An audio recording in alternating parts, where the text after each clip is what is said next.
Eu fiz um tweet perguntando para vocês se vocês queriam um vídeo explicando a tecnologia por trás da NFT e até que vocês curtiram bastante a ideia. Então, como a voz do povo é a voz de Deus, vamos lá, vamos falar desse raio desse NFT. O que significa isso? E aí, meu amigo e minha amiga do universo físico, aqui é o Lucas do Universo Discreto para mais um vídeo. E esse vídeo aqui eu vou explicar para vocês a tecnologia por trás da NFT. Lembrando que esse aqui não é um guia de como comprar ou vender NFTs. Talvez vocês esperem uma crítica aprofundada sobre os efeitos, os problemas do NFT. Eu vou falar um pouquinho, mas não vai ser o foco principal do vídeo. O foco dele é explicar como funciona a NFT, né? Então, feito todo esse disclaimer aí, toda essa explicação, vamos lá.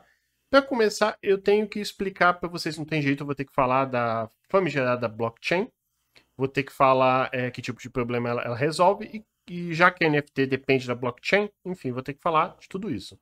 E para a gente entender o que a blockchain resolve hoje em dia, eu preciso comparar com o paradigma atual de comércio, de compras, né? Que é um ótimo exemplo para a gente entender a blockchain. Então a gente tem aí o João. O João é um cara que quer comprar pizza, né? Então tá ali o João e tá o cara da pizza que, enfim, ele vai comprar a pizza aí desse pizzaiolo aí. Inclusive, para vocês verem, né? Tá aí a fatia de pizza. E sim, o vídeo vai ter bastante animação, espero que vocês gostem. Bom, para o nosso amigo João comprar a pizza, ele vai usar o cartão de crédito dele.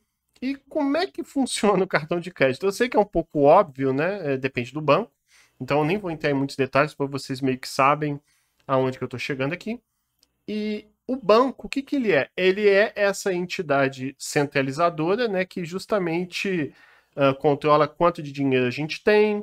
A gente delega para o banco essa função de guardar o nosso dinheiro de um jeito seguro. E quando a gente faz transações com cartão de crédito e tal, ele cuida dessa coisa de, por exemplo, já que o João está comprando pizza, então eu vou descontar R$ 50 da conta do João, e esses R$ 50 vão ser somados na conta do cara lá da pizzaria. Então, esse é o paradigma que a gente está acostumado, e, assim, não que a blockchain tenha sido inventada para isso, mas uma coisa que a blockchain permite é...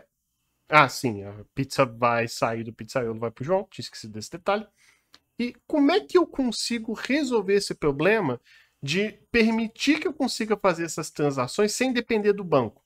Tem como eu fazer o comércio como é hoje em dia, vender, comprar, fazer transações, transferências? Pois a gente precisa lembrar que o dinheiro hoje em dia é basicamente números, né? A tendência é cada vez menos existir nota, ouro, né? Pelo menos assim, para comércio e tal, e tudo ser números.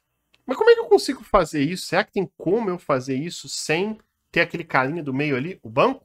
Bom, por incrível que pareça, dá. E a blockchain permite fazer esse tipo de coisa. Não só isso, mas a blockchain cumpre bem esse papel aí, funciona bem, por incrível que pareça.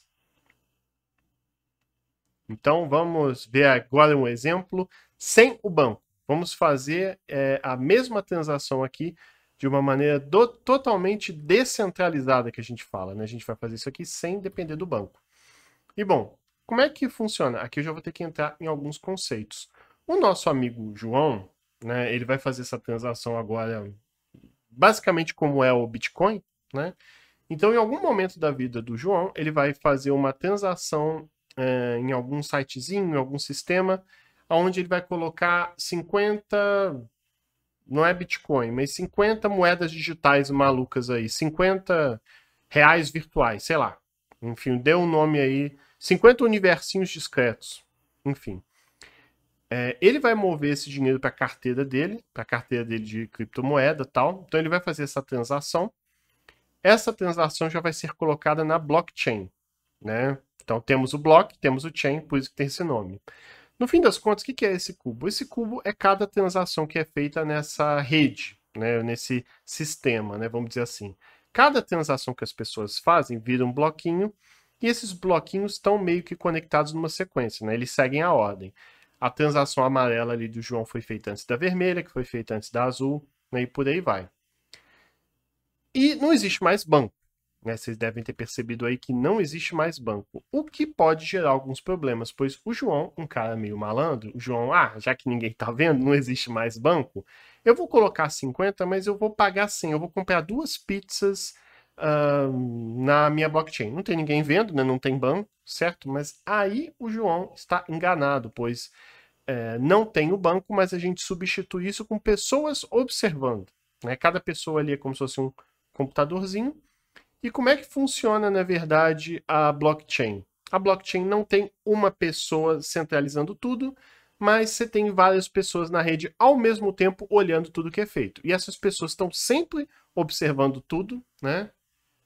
E todas elas vão chegar num consenso, num acordo que o João não pode fazer essa transação. Por quê? Porque eles estão vendo tudo que aconteceu e eles estão olhando. João, você só tem 50 universinhos discretos. Não tem como você gastar 100. Então, essa transação que você tentou fazer, João, é inválida e ela não vai valer. E meio que a blockchain faz isso daqui. É bem interessante, mas o que é exatamente essa blockchain? Assim, é só para dinheiro e tal? Na verdade, a blockchain é como se fosse um livro de registros, onde cada coisa que é feita, né, cada informação, cada transação, se você quiser pensar dessa maneira, é colocada uma depois da outra. Seguindo aquela ordem ali, e tá todo mundo auditorando, inspecionando ao mesmo tempo. Então, se alguém perceber que tem algo errado, se a maioria das pessoas dessa rede perceberem que tem algo errado, aquela tentativa de transação ali que não pode ser feita, ali, por exemplo, é porque o João não tem fundos, mas poderia ser por outro motivo, né? Ela passa a não valer. Então, apagar aqui, sai daí, João, essa transação sua não vale. E bom, talvez vocês estejam se perguntando como é que esses caras chegam num consenso do que dá certo, no que não tá certo. Toda vez que vocês verem uma explicação sobre blockchain e tal, vocês vão ter o exemplo da impressão digital. É como se cada bloco, cada transação tivesse a sua impressãozinha digital, que eu vou explicar melhor o que é, tá associado à ideia do hash. E cada bloco guarda a impressão digital do bloco anterior. Então, meio que é o chain da nossa discussão, né? Esses blocos estão conectados porque, por exemplo, o bloco vermelho ali, ele, além dele ter a própria impressão digital dele, ele também tem a impressão digital do bloco anterior, do bloco amarelo. E o azul tem a do vermelho também.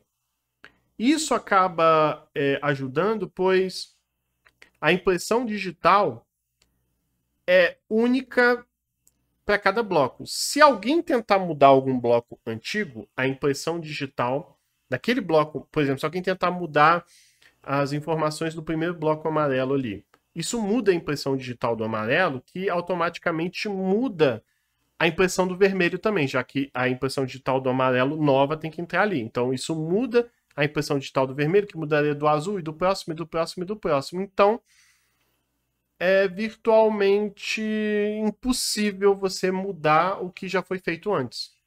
Então, de certa forma, a blockchain atua como um banco de dados que todo mundo chega em um acordo e você não pode mudar ela, né? Isso aí é bem interessante, mas todo mundo dá esse exemplinho aí da impressão digital, tal. E se vocês estão no universo discreto, vocês querem saber algo mais do que só essa analogia simples, né? E eu vou trazer isso para vocês. Essa impressãozinha digital é o hash, a função hash. Mas o que é exatamente uma função hash? A função hash é um cara que recebe uma informação e cospe uma informação meio que criptografada, né? Meio que embaralhada, de um jeito que seja impossível decifrar o que tinha antes. Por exemplo, vocês estão vendo aí Lucas, e se eu pegar o Lucas e jogar isso na funçãozinha hash, que é aquele cubo ali, temos aquele código ali C3D4, enfim, uma coisa que é impossível decifrar que tinha Lucas ali. Talvez vocês tenham algumas curiosidades de o que é exatamente esse hash. Claro que depende do hash e tal, mas ele é um número muito grande. E vocês vão estranhar, mas é número, mas tem letra e tal. É porque, na verdade, é um número hexadecimal. Né? Vamos tentar ser bem breve em relação a isso. No sistema decimal que a gente está acostumado, a gente tem basicamente 10 símbolos, que é o 0, 1, 2, 3, 4, 5, 6, 7, 8, 9, para registrar as coisas. São os nossos dígitos. Ali você tem o hexadecimal, que ele tem 16. Então, você representa números, só que você não tem mais do 0 ao 9. Você tem 0, 1, 2, 3, 4, 5, 6, 7, 8, 9 e também A, B, C, D, E e F. E o que isso significa? Com mais símbolos, você consegue registrar números muito maiores. Então, na verdade, aquele C3, D4 ali, ele é um número que, se você fosse registrar com os decimais de 0 a 9, seria um número muito, muito grande, né?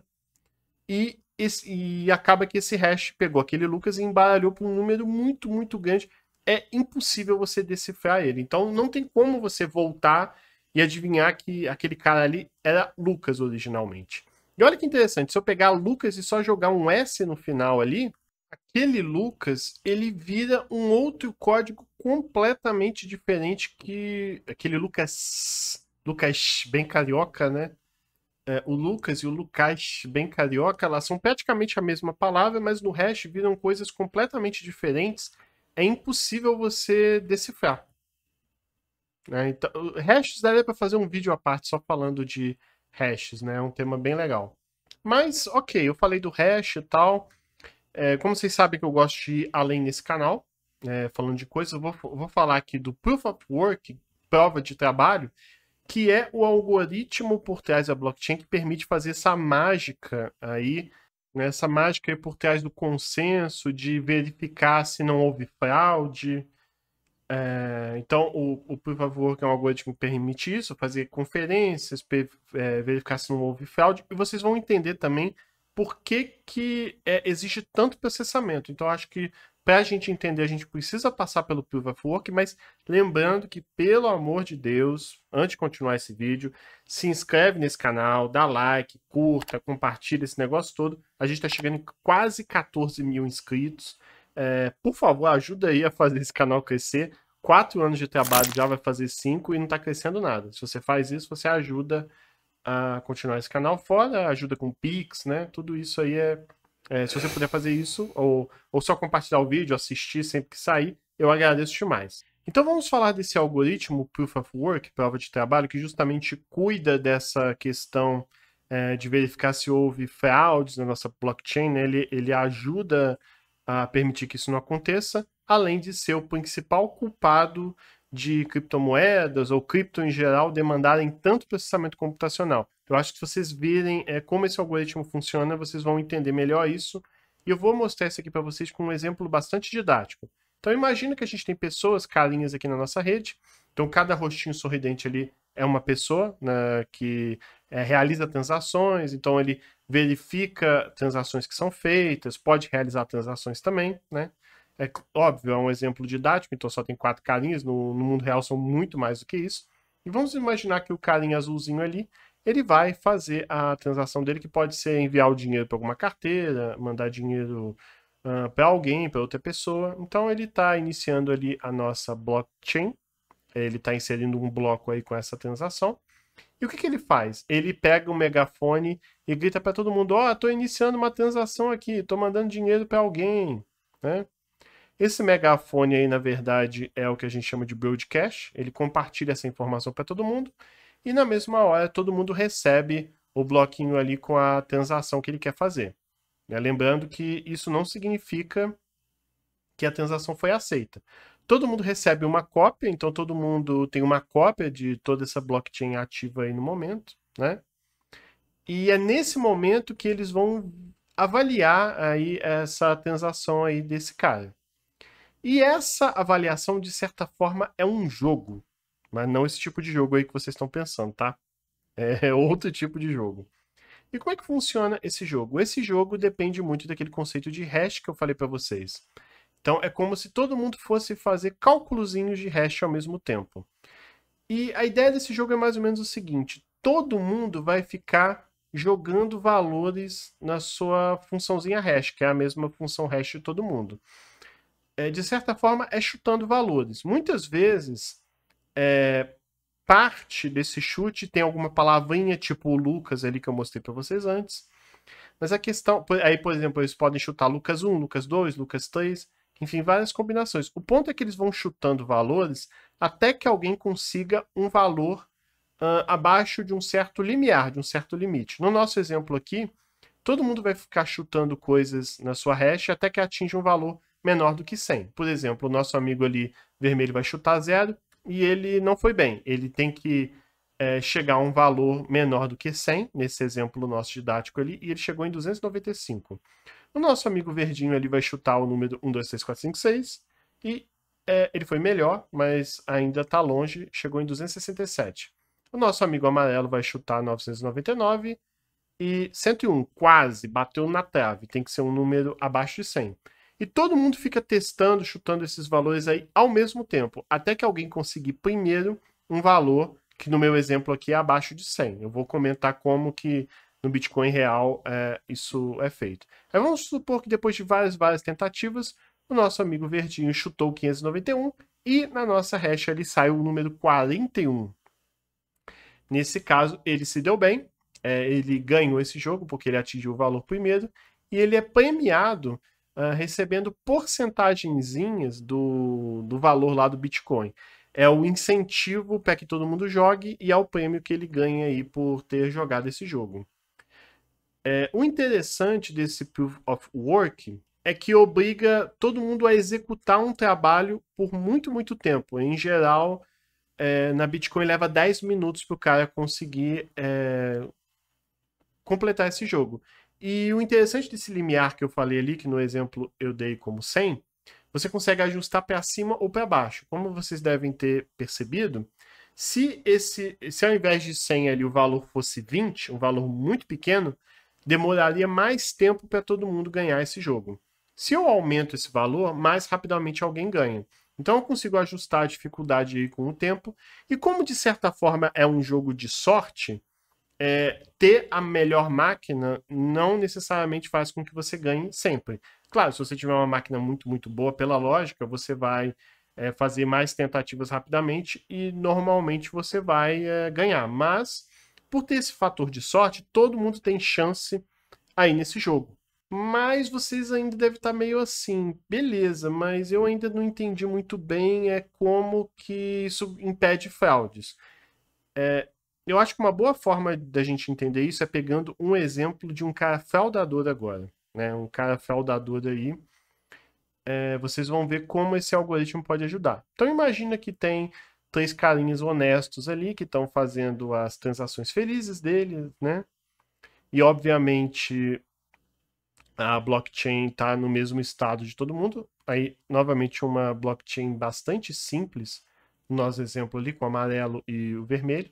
E vamos imaginar que chegou o malandro, esse cara aí, vou sacanear essa blockchain aí. E o que ele vai fazer? Ele vai tentar criar uma cópia com um bloco ali fraudado, né? Vamos supor, é um bloco que ele botou algo ali que não é honesto, que não é verdadeiro, né? Então ele vai tentar modificar a blockchain fraudando. Como vocês lembram, né? Você consegue via podcast compartilhar para todo mundo e teoricamente você pode inclusive mudar blocos anteriores, mas por que isso não funciona na prática? Lembra que eu falei para vocês que tem essa impressãozinha digital que vai sendo propagada? Isso meio que garante se algum bloco foi alterado ou não. Se você altera algum bloco, qualquer informaçãozinha do bloco, a impressão digital dele como um todo muda, e mudando a dele muda também dos colegas na frente. Então, se o nosso amigo tentar criar um bloco diferente ali, um bloco diferente assim dos outros, ele muda a impressão digital daquele bloco, ou seja, meio que muda o hash.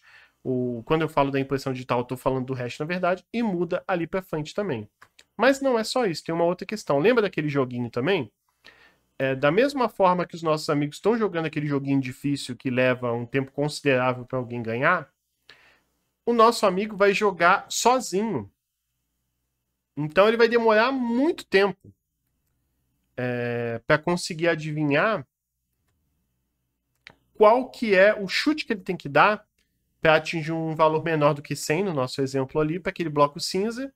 E ao mesmo tempo, depois que ele consegue, depois de muito tempo, ele tem que jogar aquele jogo para o bloco vermelho, então ele vai ter que ficar chutando muitas coisas até atingir aquele valor menor do que 100. E enquanto ele está desesperado tentando fazer isso, todo mundo da rede já está lá na frente. Então, enquanto ele está tentando mudar parte ali da blockchain e está sofrendo, os outros caras vão seguir o jogo, né? Vão seguir o jogo para o bloco rosa. Então, como vocês conseguem perceber aí, para o cara conseguir mudar aquele bloco cinza sozinho, ele tem que ter mais processamento que boa parte da rede junta, mais da metade da rede junta, né? Então, sozinho, é impossível ele fraudar, porque ele tem que ser mais rápido que todo mundo. Olá pessoal, Lucas do futuro, Lucas da edição aqui rapidinho, só para fazer um comentário rápido de um ponto que eu esqueci. Como vocês devem ter percebido aí pelo exemplo, é bem comum existirem fraudadores tentando criar múltiplas blockchains diferentes ao mesmo tempo e propagando isso para todo mundo. Como é que o pessoal da rede sabe qual é a blockchain correta, né, a blockchain verdadeira?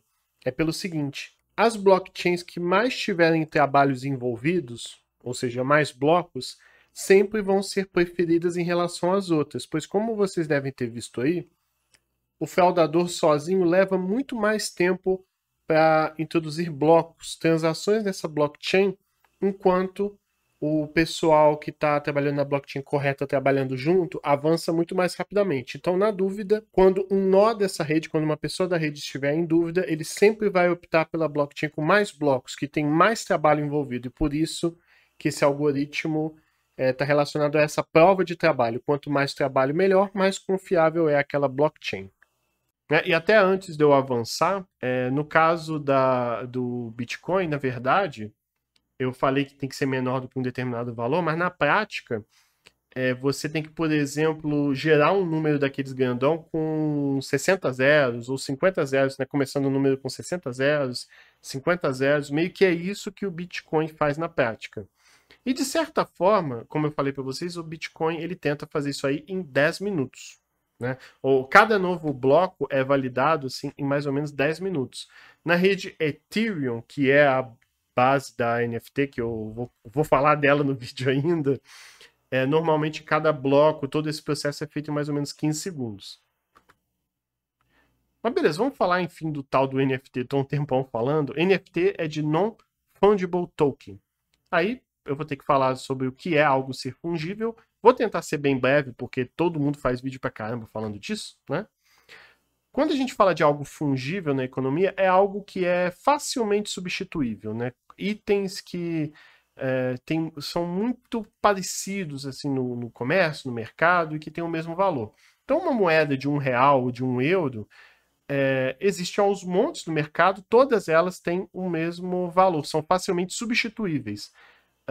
Então, commodities como milho ou equipamentos eletrônicos, você pede, por exemplo, na Amazon vem outro igual, ou você pede, sei lá, um carregador de celular, chega outro igualzinho. Todos têm o mesmo peso econômico, todos têm o mesmo valor, são facilmente substituíveis.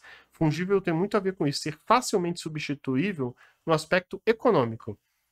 Já o não fungível, como vocês devem esperar, é o oposto disso. É algo que não é fácil de você substituir.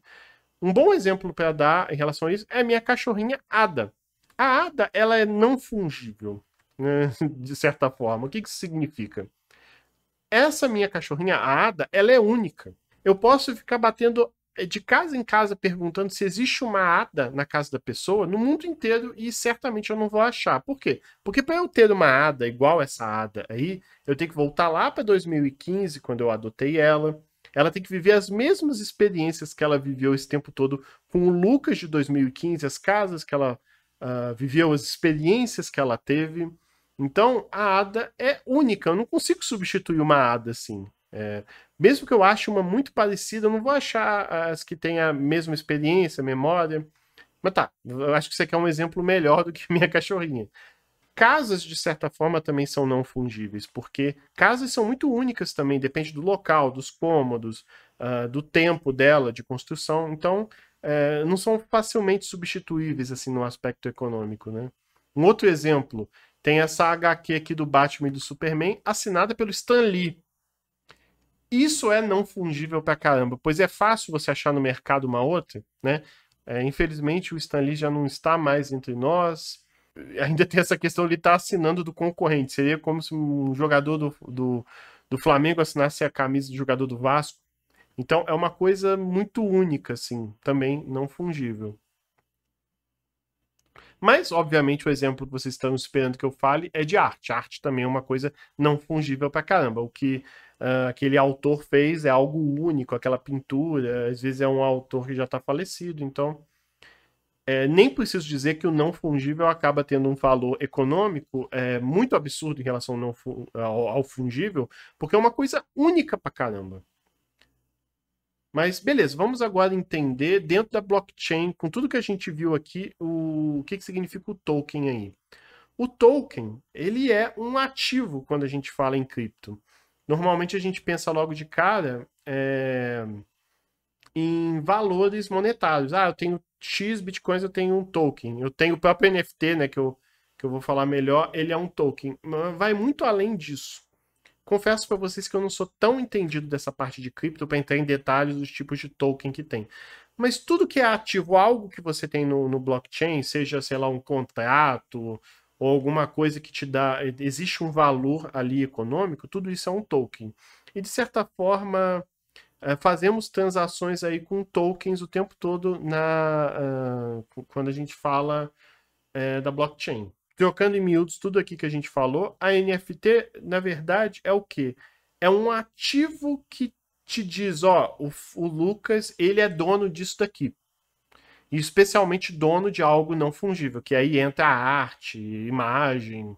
Mas não só isso, tudo que de certa forma você tiver propriedade no mundo digital, não deixa de ser uma NFT. Então, arquivos digitais em geral, vídeo, música, tudo isso podem ter NFTs. Esse vídeo que você está assistindo, eu posso registrar ela na blockchain. No caso, aí também a gente tem que observar algumas coisas.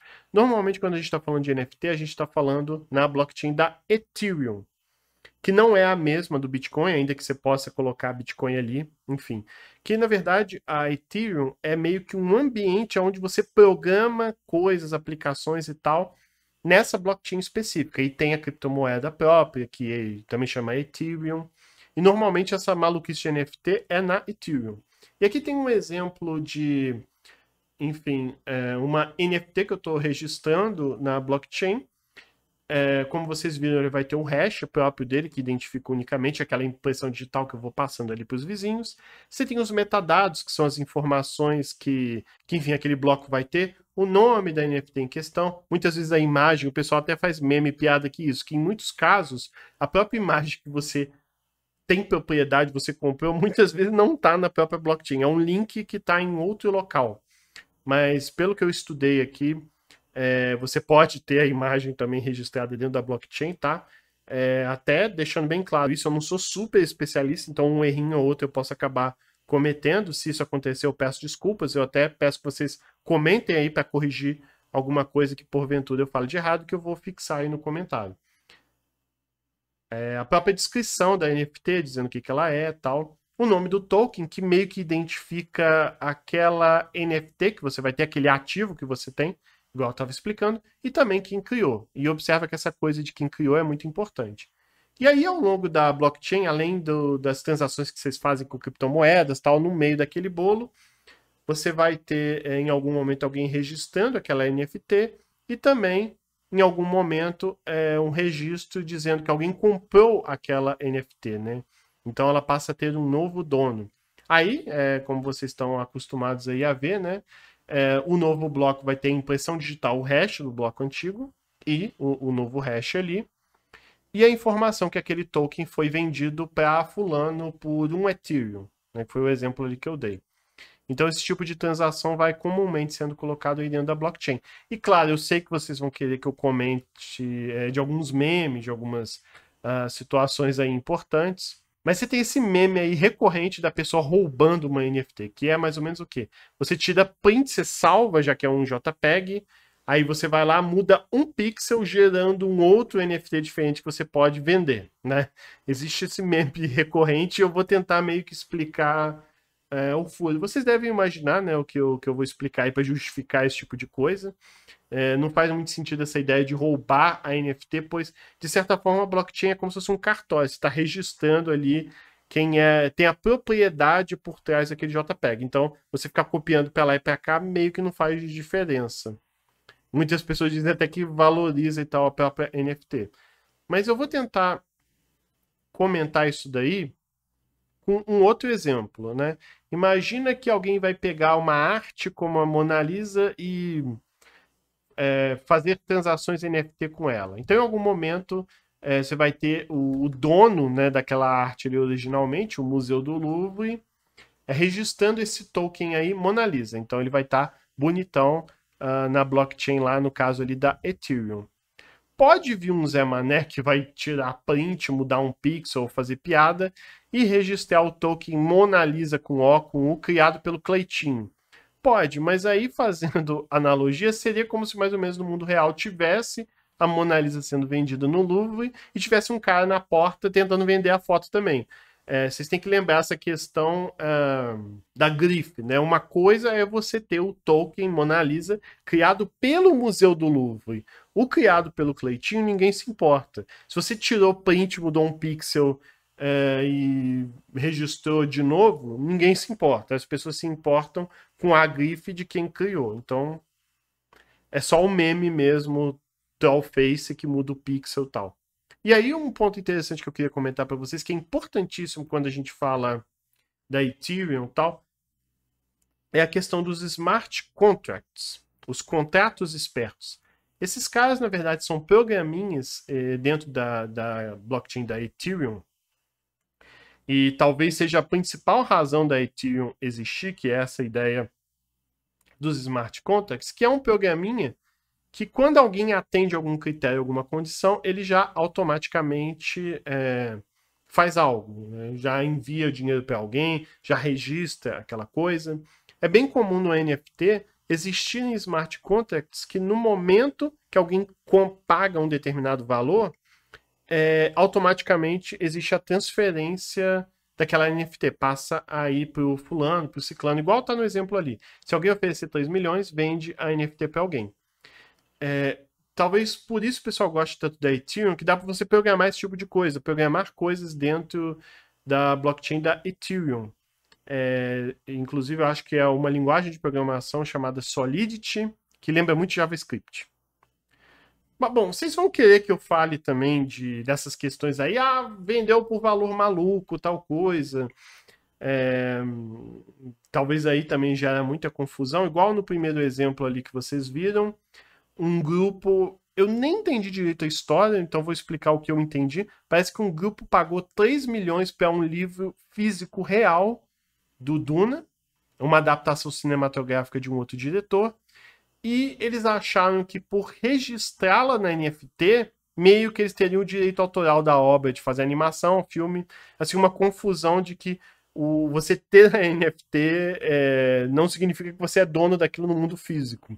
Talvez isso aí seja a parte doida aí que já é muita confusão de NFT. Gente vendendo NFTs por valores malucos ou celebridades sem meio que saber o que fazer com o dinheiro, que compram artes justamente por essa questão da grife e tal. Por que as pessoas fazem isso e tal? Aí eu acho que para explicar isso, um exemplo interessante que veio na minha cabeça é esse daí do livro Sapiens, pois a gente tem que lembrar que no mundo que a gente vive, meio que a gente cria histórias e acredita nelas. Se a gente parar para pensar, o dólar, o dinheiro, ele meio que não existe. Ele existe e tem o valor porque a gente acredita que ele tem. Se amanhã todo mundo acordar falando, não acredito mais no dólar, eu acredito agora em tampinhas de garrafa, né, igual no Fallout. Vamos acreditar que só as tampinhas de garrafa têm valor. Automaticamente todo o comércio mundial passa a valer aquilo. Então, o valor depende da pessoa acreditar que aquilo vale, tem aquele valor.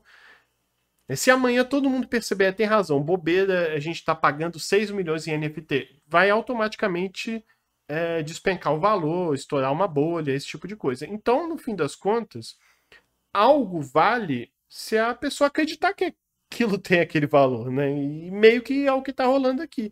As pessoas querem pagar para registrar em um banco de dados que são donas de um JPEG. Ok.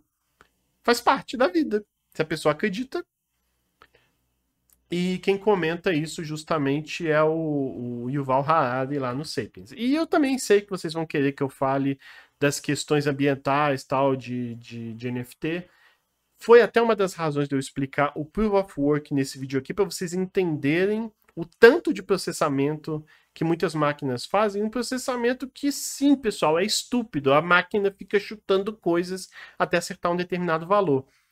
Como a ideia... as máquinas na rede vão confiar que uma blockchain é válida se perceberem que você tem muitos blocos. Quanto mais blocos você tiver na blockchain, mais eles vão perceber que mais trabalho foi executado ali, pois como vocês viram, as máquinas ficam chutando por muito tempo até validar um bloco. Então, blockchains que tem muitos blocos tiveram mais trabalho embutido ali, logo aqueles são válidos, confiáveis. Então, toda a base da confiança, do consenso por trás da blockchain é em relação a esse trabalho excessivo de chute que eles fazem. E é um processamento estúpido.